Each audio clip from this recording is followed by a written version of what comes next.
Redacted has learned from our sources of new death totals in Russia and Ukraine that we want to share with you. These numbers are incredibly hard to swallow. Until now, these numbers have not been fully reported on the Russian side specifically, because a lot of people would be upset to hear these numbers. As of today, December 18th, I'm going to throw up our non-pretty graphic here on the screen to walk you through this. The number of people killed in Ukraine, as of today, 1.3 million, 77,045. And here's how that breaks down. Ukrainian soldiers killed is 1,009,367. NATO soldiers killed, including mercenaries, active and contractors, 297,894 dead. Civilians killed by Russia in Ukraine, 1,883. Civilians killed by Ukraine in Ukraine, meaning they have killed a lot of their own people, as you know, and we've been covering that for years.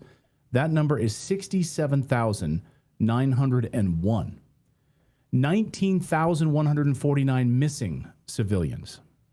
And across all categories, and of course, we've been reporting on that missing number, which of course is very interesting because a lot of Ukrainian mothers, fathers, they've been classified as missing, therefore they don't have to receive death benefits.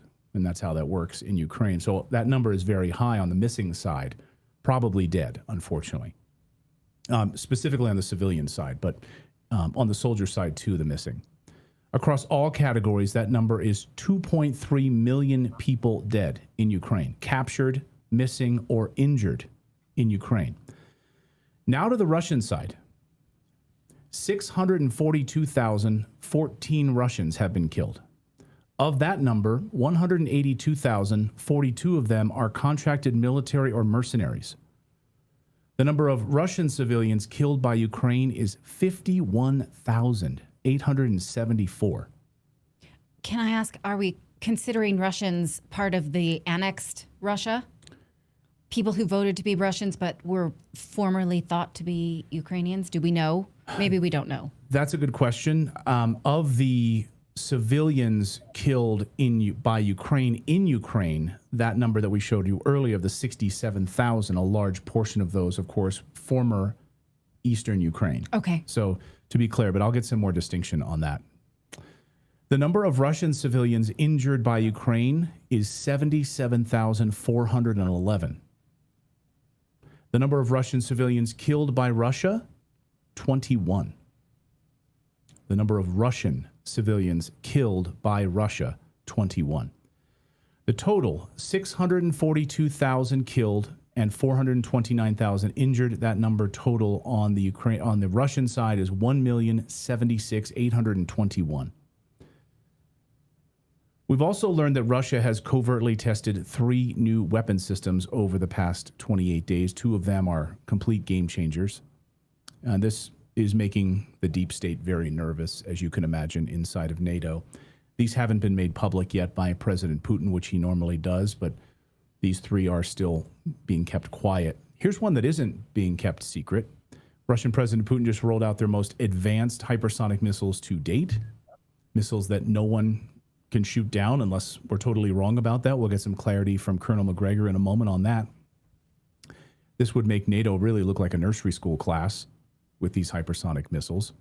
These are the Oreshnik hypersonic missiles. They're set for combat duty by the end of the year. It's capable of extremely high speeds, long-range strikes. Of course, it marks the development NATO is going to be watching very, very closely.